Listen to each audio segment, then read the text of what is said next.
Hello there, you're watching another edition of Face to Face here on TV1, and today we're joined by attorney at law Lihini Fernando representing the Samagi Janabala Vegya.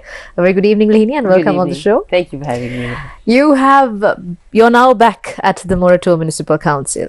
Let's start off with how has it been since you all started your work there, and tell us a little bit about how the NPP is going ahead with their plans. So I am back at Moratua Municipal Council. So yesterday we had a very first inaugural session. So in our council, the mayor is an NPP former councillor. So our composition is that NPP has 26, while the entire opposition collectively has 26. So as per the law, if they have obtained 50%, it's just full that we give them the opportunity to be the mayor, as opposed to the other areas where opposition is more and the ruling party is less. So in our council, NPP was given the opportunity to form the council. The mayor and the deputy mayor, both they took. But whereas we see right now around the country where elections are happening across different councils, where there's a power struggle, there's a discussion whether a secret ballot or an open ballot. I just like to draw a little bit of perspective here. So like now we saw how there's conflict everywhere, whether there should be a secret ballot or an open ballot. Now as per the regulation, now the Local Council Act clearly says, section 66, it says that the vote to select the mayor, it can be by way of an open ballot or a closed ballot. And also to decide that, then there was a regulation that was issued by the Western Provincial Council. They had a workshop in Trincomalee, and there was a guideline that was given to all commissioners around the country on how the procedure should be followed. So if there was an ambiguity between a secret ballot or an open ballot, what was expected for them was to call out each councillor and ask what their preference was, and thereafter decide whether the final vote should be by way of a open ballot or a secret ballot. But right now what we see is that certain commissioners going for a secret ballot, disregarding what is stated by the councillors. But we saw in certain areas like Kadugannava, Kabithigulla, I think those areas, Kadugannava, where those commissioners acted differently. Now how I see it from a citizen's point of view, yes, the citizens have not given the government the 50%, and if you take the opposition in certain areas are way more than the government. So it is rightful that when there's a vote that is being casted, people also must have the right to know who their councillors are voting for. How I see it, the rule is to go for, not just how I see it, the rule is to go for an open vote, and the exception is for a secret vote. But right now what we see is the councillors' choices, councillors' decisions are somewhat overridden by the commissioner that is sitting there. Now we've seen many social media allegations to accusations on the biasness of the commissioner who is holding this poll. But then what everybody right now is not seeing it's not just about forming the council, it's also about taking the council forward. It's not just this vote. There are multiple votes that is to come. The budgetary vote that comes after a year, the second year, and while the council is going forward, there are certain resolutions that are passed through, then there are committee related decisions. So for all that, there is a vote. So now when the NPP, let's say, now they say that they are holier than thou, we have no deals, but it's highly doubtful how they are. When there's a secret vote, it's always in their favor.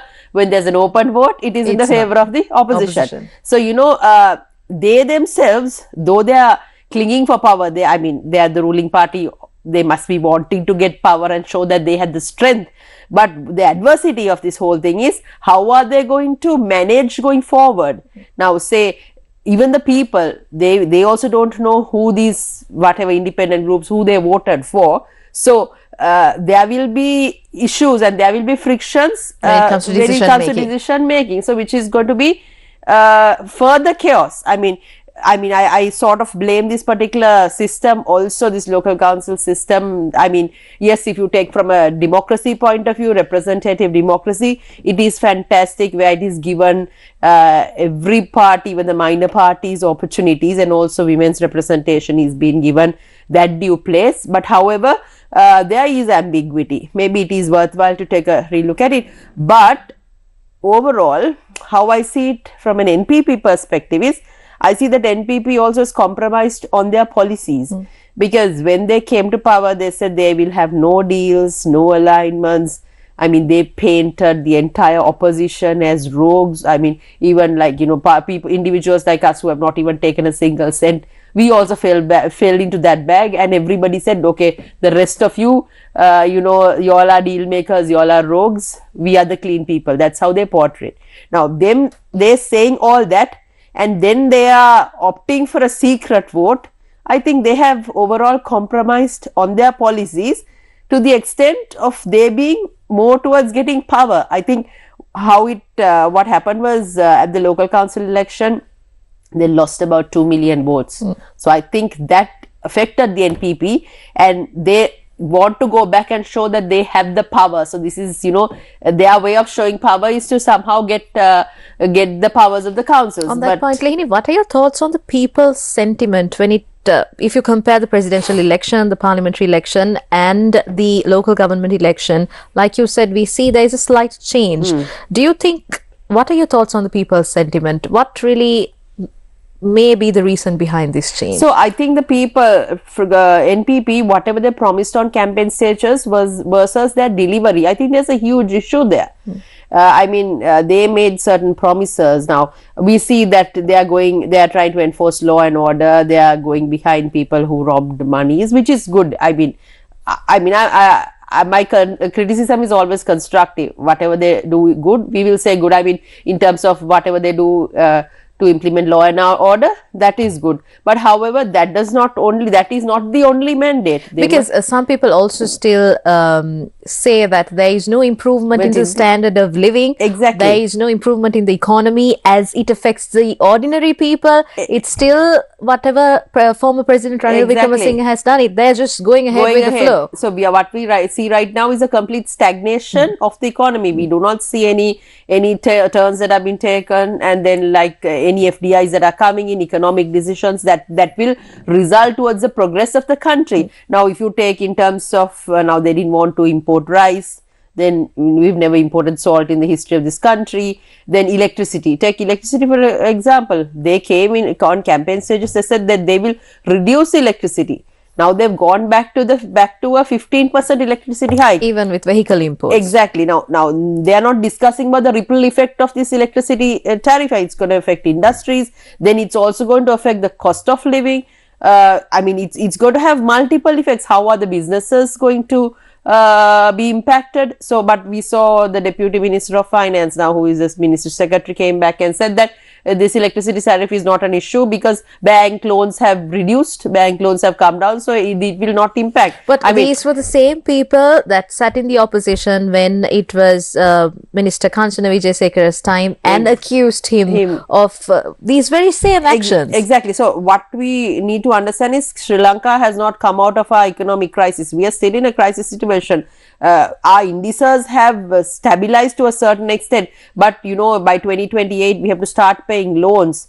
Our moratoriums end, so we have to maintain that growth level of 5%. But right now what we see is even the capital expenditure this particular government has not utilized. We have so much of investments that are sitting around. Capital investment is just about 5%. I mean, we saw foreign reserves only about $80 million US dollars have come into the economy. So there is, in terms of, and also take about this SOEs, state-owned enterprises, restructuring of SOEs. I mean, we see repeatedly they going and justifying institutions like Sri Lankan Airlines, you know, the national carrier, then they are disregarding that it is a loss-making entity. I mean, we need to understand it's not just about political rhetoric, it's just about making the right decisions to put the country on the right track, which we are not seeing from NPP. It's not just about whatever, not about what they said back in the day. You are in the government.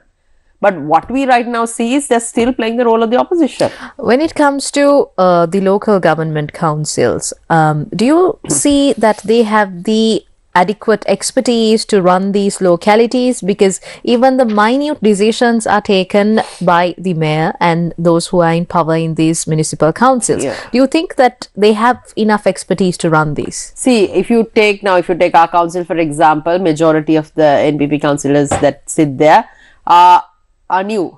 I mean, it is the same right around the country. They're all new. I mean, it is a new experience, a new position for them. So, do they have the experience? It is questionable. But even if they don't have the experience, do they have the capacity to run? Up to us for us to see. I mean, up to them to prove that they are capable. But what I see is, if you take the parliament today, also it's just a mere talking shop. It's all about accusing. Whenever there are points that are being brought forward by the opposition, it is they will slang, or they will say certain things and try to shut them down and bring the whole, they're quite arrogant. I see their approach is very arrogant, as opposed to having that objective discussion, which is what is required. I mean, now for example, opposition leader tried to speak about the Israel-Iran conflict and how that is going to affect, and we saw how the speaker reacted to it. I mean, so and also if you take in terms of our foreign policy, there is no discussion right now. I mean, where does Sri Lanka stand at the moment?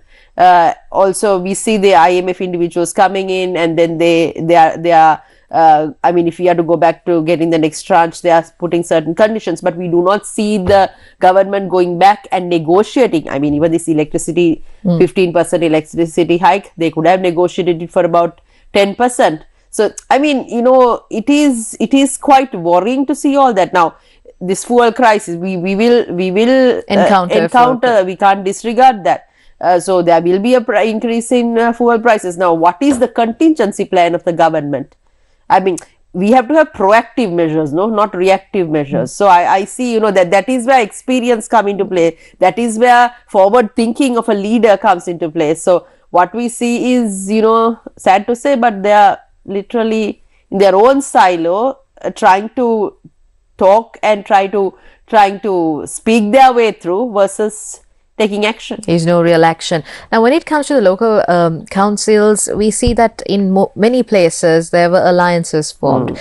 Now, what are your thoughts on that? Is it because they lack that expertise that they want to make these alliances with the parties? And what sort of a stance is the SJB on? See, when it comes to NPP, of course, I mean, I never expected NPP. I don't think anybody in the opposition, or I don't think that even the people expected them to go into alliances of that nature. Now, we saw they because earlier on with the previous two elections, they were very strictly saying, no, we will not go into any alliance. So we saw them going into an alliance with Minister Thondaman and in New Earlier Council, where with his party Kotagala there. Then we saw in Madavachi, where NPP mayor, SLPP deputy mayor. Then we saw alliances with Pillayan. Then we saw in Colombo with the NPP winning with the support of that SJB MP. Then in Kurunagala with Mr. Badurdin's party. Then Vaunia South also the deputy chairman was SJB. So I mean, Mano Ganeshan in Haldamulla and in Colombo with 13 independent parties. So this is, I would say, it's a complete compromise on NPP policies. Now, when SJB sat in an all-party conference, they labelled SJB as saying, look, all of you all are having deals. But now, when NPP is forming, there are no deals. It's that they portray it as everybody trying to come together for policy, which is not the truth.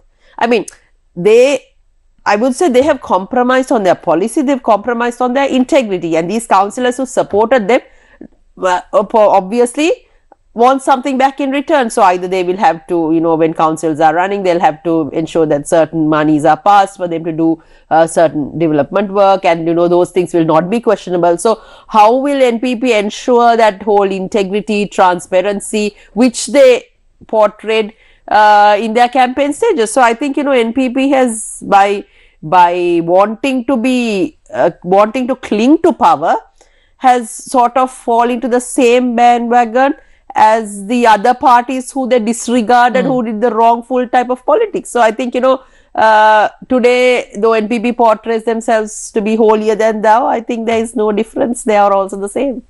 What is your take on the next 5 years? Now, previously we saw how the SLPP, who used to win elections with landslide victories, went back to the place where the NPP used to be, and the NPP then came forward. But the SJB has always remained in the middle, in coming second place. So maybe the people who have been with you all have always stood by you all, but there has been a swap in the other two ends. What do you think will happen to the SLPP in the coming 5 years? So, I want to say this also now. SJB, when it comes to SJB's politics, our politics has always been going and communicating the truth to the people.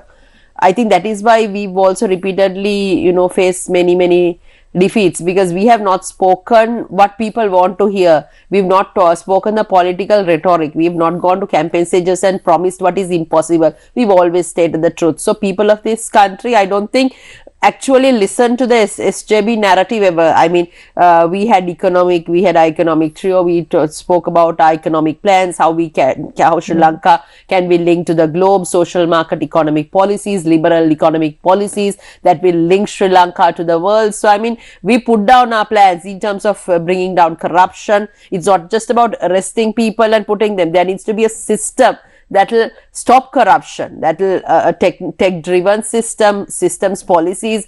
I mean, even to make the central bank independent, how these organizations to make them independent. These are all a part of that whole cycle. I mean, even if you take the Attorney General's office, how we said there needs to be an independent prosecutor.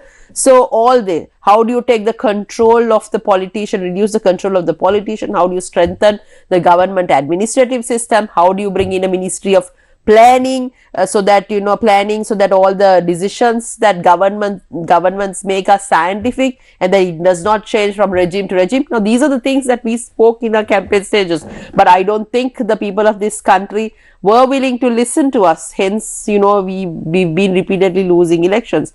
But SLPP, I would say, they are responsible for the bankruptcy of this country. The economic mess was created by the SLPP, and now in whichever form Namal Rajapaksa comes back with whichever narrative, I think they can't shy away from the wrongful decisions that they took. But the thing is that the nationalistic narrative that they play will always be there. So do the people of this country want to consider that whole nationalistic narrative? This is the time to save the country, we are the only people to save the country, which is what they keep repeatedly saying.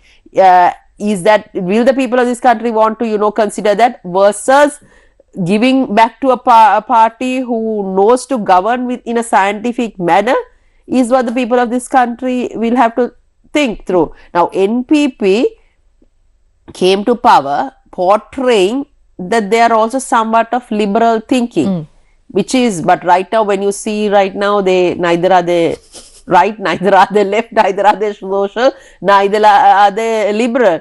What we see is they continuing what Mr. Ranil Wickremesinghe did. So, people of this country, I think, always wanted this country to be governed in liberal principles.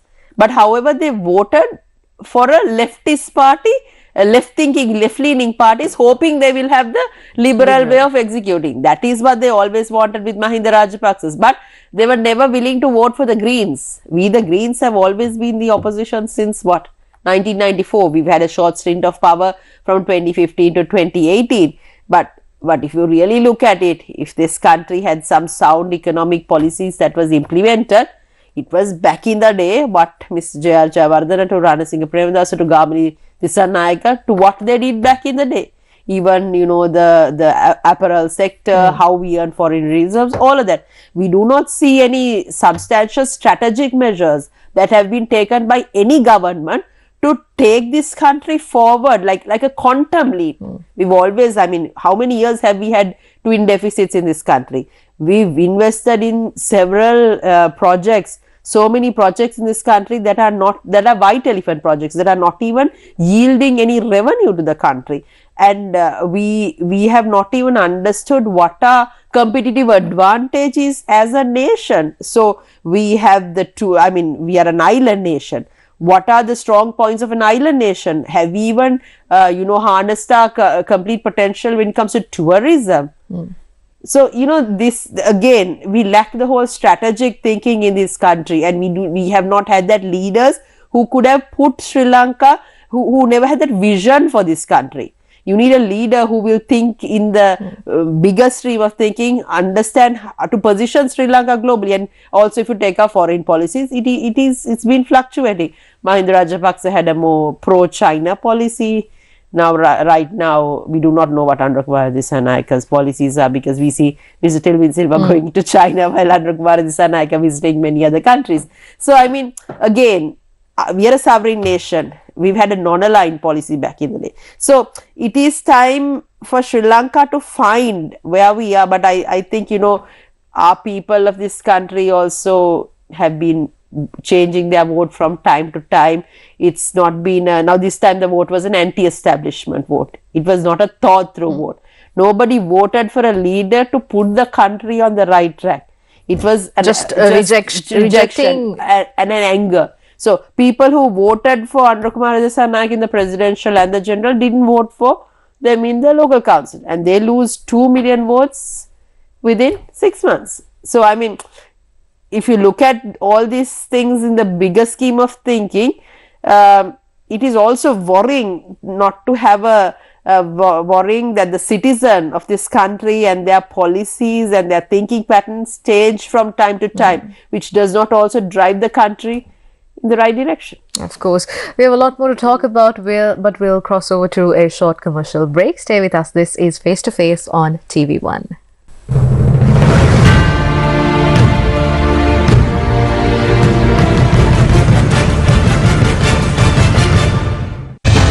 Delaying these state-owned enterprises reforms, we are drifting from a takeoff hope by people. And you all couldn't join hands to solve the presidency in the country. The presidency, it's sad, the national leadership was on a very specific, platform. We didn't have a single council in our control before we went into the election. Now we have 151 already. There was a huge argument where the government is actually curtailing the rights of the opposition leader when he wants to question. Now, where is parliamentary democracy when it comes to all this? What is the SLPP doing to make itself, more marketable to the people, or at least to rebuild trust among the people? So I think, you need the fire. You need the fire in the belly, and you need to take this government on by the horns. And you are saying, nothing has been proved in court. But then, not a single conviction. No, there are many things have been proved. I was just responding to what you said. Now, there are a number of politicians I was just responding to what you said. Has been put into the jail. There are number of politicians. No. I have never changed my position. I am a politician who is known in any media 30 minutes ago, you said nothing has been proved in my court. position any day. Face the Nation every Wednesday at 9:30 p.m.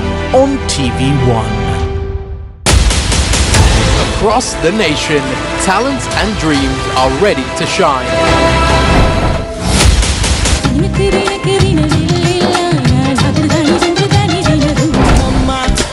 Introducing new faces and extraordinary performances from every corner.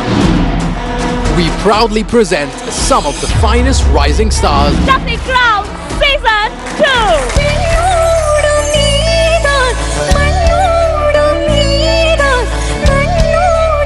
June 7th onwards, every Saturday and Sunday at 8:30 p.m. only on Shakti TV. Far from the city noise, under a mango tree, children turn broken desks into a stage. They sing, they dance, they try. No bright lights, no big crowds, just a small school and big dreams. Change is coming. An open-air stage for the Kattaragama Primary School. Gamatha, for the people, by the people. We've got some fresh new young talent doing some things that I know you haven't heard before.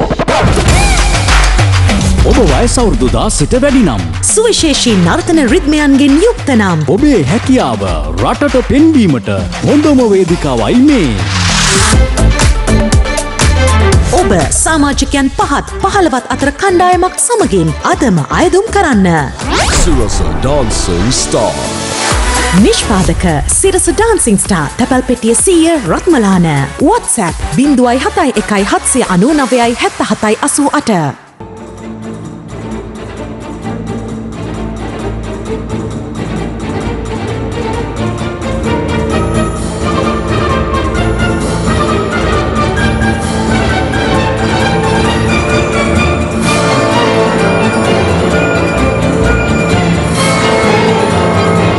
Vienna Philharmonic Summer Night Concert 2025, Saturday at 9:45 p.m.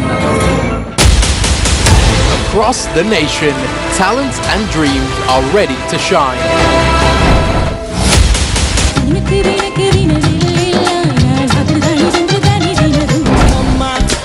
Introducing new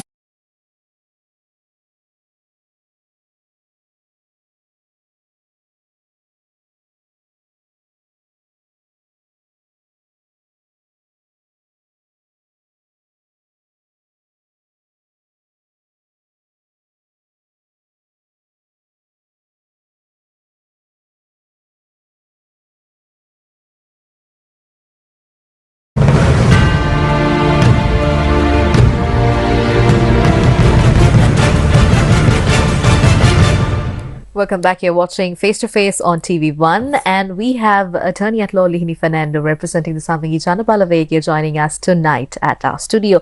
Lihini, we were talking about people, power, and the future of Sri Lanka.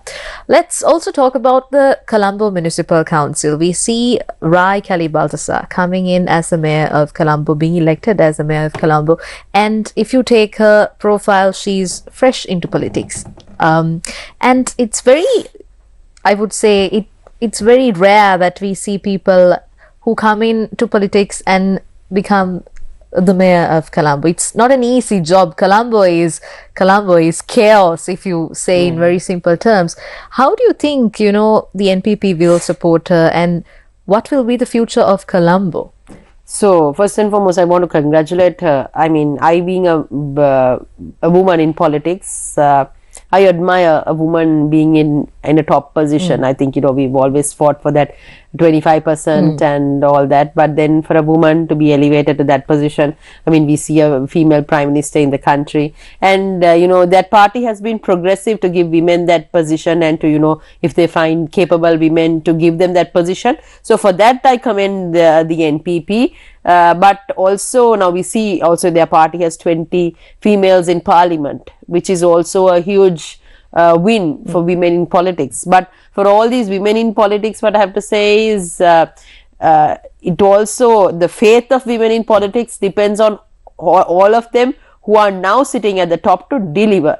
If they all fail to deliver, people will lose the faith in women in politics. So it's not like about, I'm sad to say this, it's not about how a man fails, but when a woman fails, they bring it all on the woman card. Oh, because you were a woman that you failed. But whereas when we've seen many multiple men in failing time after time, but we don't say a man failed. But we bring, which is sad. So, but these women who are in parliament, in top positions, as mayoral positions, I think they have the responsibility to make sure that they deliver. And council, I would say, is not an easy place. It's like a mini ministry. If you take Colombo Municipal Council, the budget itself is about 17 billion. And on a daily basis, you see millions of people just coming to Colombo city. So there is traffic related issues, then there's vehicle related issues, then pollution issues, garbage issue. Now, all these, and then we see the poverty in central Colombo, the poverty related, I mean, you see people living in those line houses. So there's a housing issue. Then when it comes to the management of the city. So all of these complex things. Now, then if you take the council per se, there's a very large recurrent expenditure. How do you manage the recurrent expenditure versus your capital expenditure?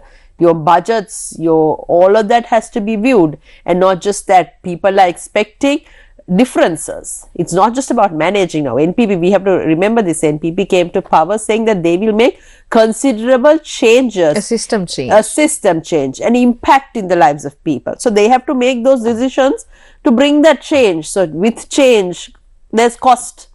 There's new decisions with new, to make new decisions, you have to make strategic changes, all of that. So this is the challenge that the NPP has, not just in Colombo, but everywhere.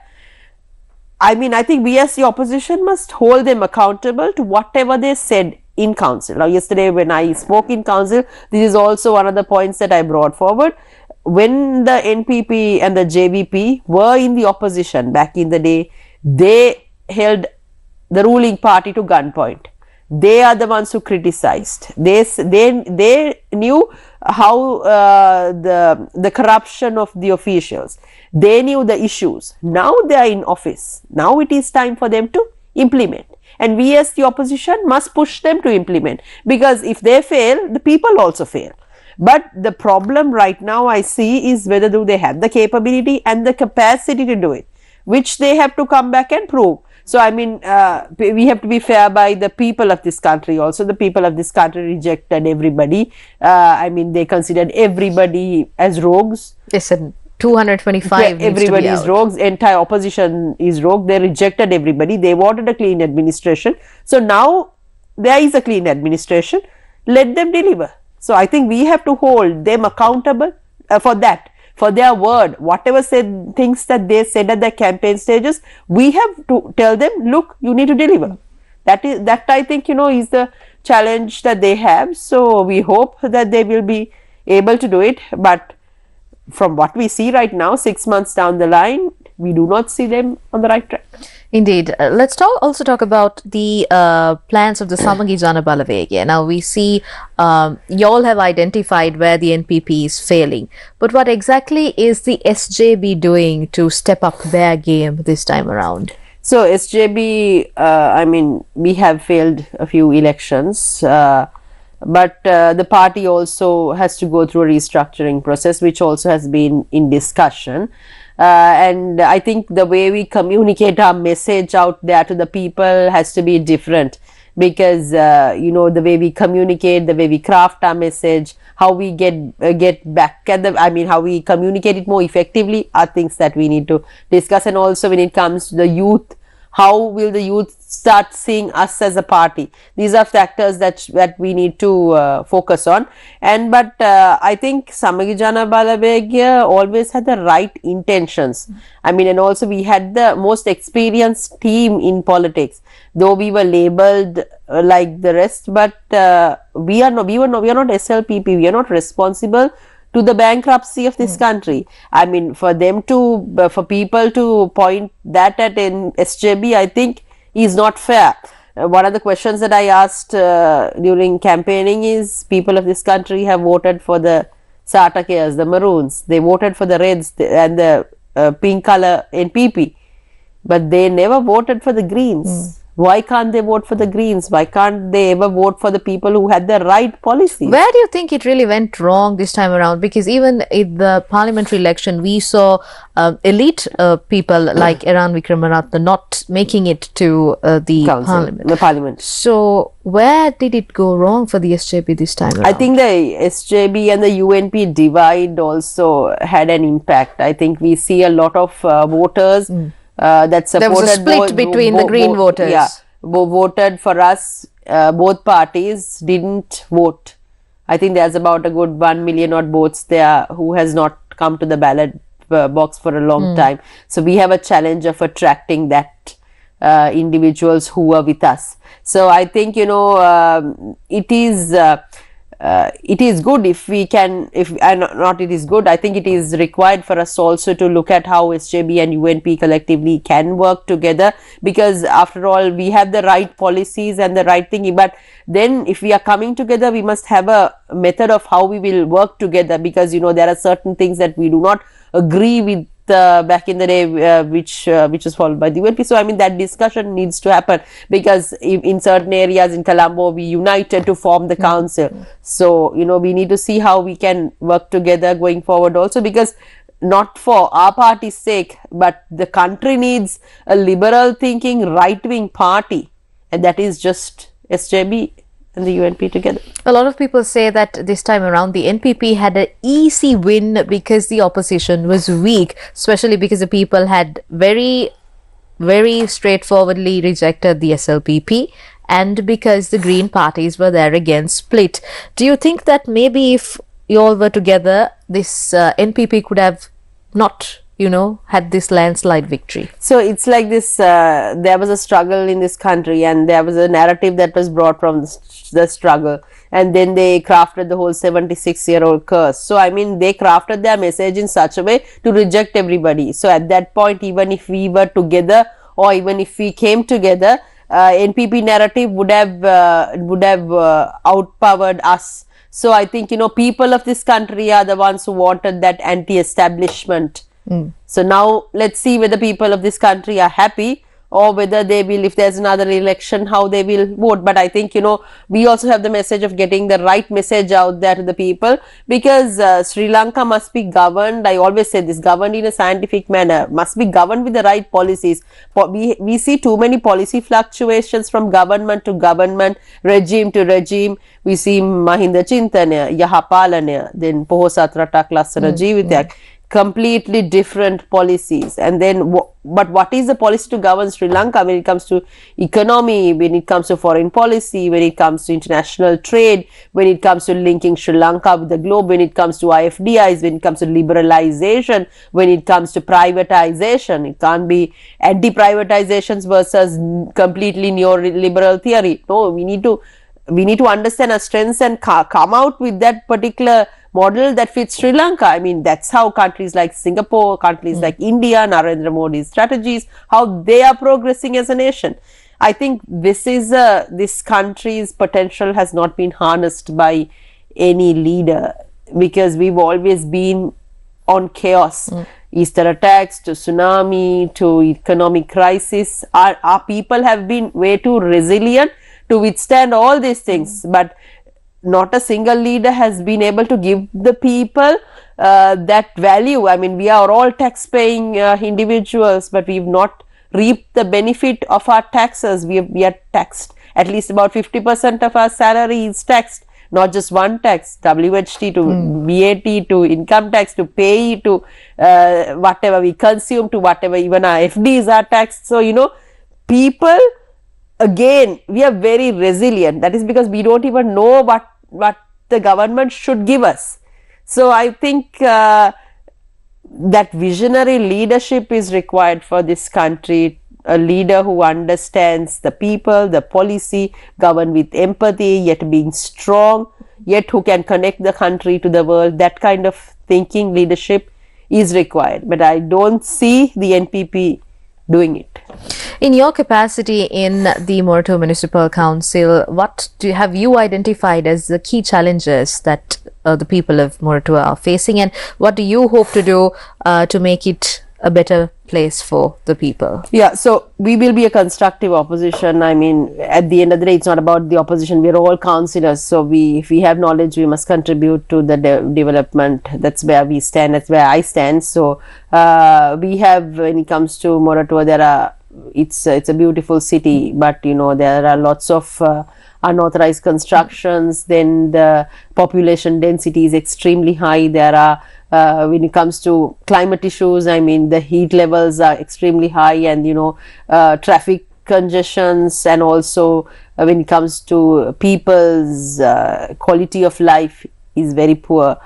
We see slum lines, after central Colombo, Moratua is the second poorest town in the city of Colombo. So there is malnutrition, of course, is reduced, but then there is poverty, then there is a housing issue. So all this, I mean, big scheme things we cannot resolve, because for them to be sorted, the central government must send money. There needs to be policy decisions. But at least if the council properties can be managed effectively, if the daycare centers to preschools can be managed, if the garbage can be collected, if we can reduce corruption. I mean, corruption was rampant there. I mean, every cent, I mean, it's sad to say, I mean, the way previous government managed the council was appalling. I mean, if you look at the audit reports, it's very reflective. So, I mean, we hope to put the system right and to make it, so that make it transparent, and also if systems and processes to be brought in to ensure that transparent governance. This is what we will work towards. Indeed. Before we close up for tonight, what is your message to the people of Sri Lanka? I mean, now is the time that they really sit back and see if the NPP or any party that's in power is really justifying that the effort the people took to make this system change. What I want to say to the voter is, don't be a blind voter. I mean, you may have voted for the government, but if the government is doing something wrong, call a spade a spade. If they are not governing the right way, call them out. Because governments, when they are cushioned, when they know that the people will justify any wrong that they do, that is the danger. So the citizen of this country must be an informed citizen. You should not be, it's not just about reading social media posts, and it's just not about sharing content. It's about reading and understanding and holding the people who you voted to deliver. That is what is required. Now, this particular government, people of this country have given 2/3. Then they made certain promises in campaign stages. They must hold them accountable to deliver. That is the informed citizen. I think that is the role of the citizen of this country. And also listen to what the opposition is also saying, instead of picking on little nitpick things. But the opposition is saying very valid content. I mean, when it comes to the electricity crisis, so electricity increases, Mr. Sajid Premadasa in Parliament says very valid points to Mr. Harsha. The opposition is making very constructive criticisms. Listen to that and be that informed citizen. That is the only way that the country can progress. We need educated citizen who has knowledge on economy, on law, and who will hold their leaders accountable. That is what the people should do. Indeed. Thank you very much for joining us tonight, Lihini Fernando. And that is your message, to stay informed as a citizen of Sri Lanka. Thank you very much for joining us, and we'll see you again tomorrow at the very same time. Till then, good night.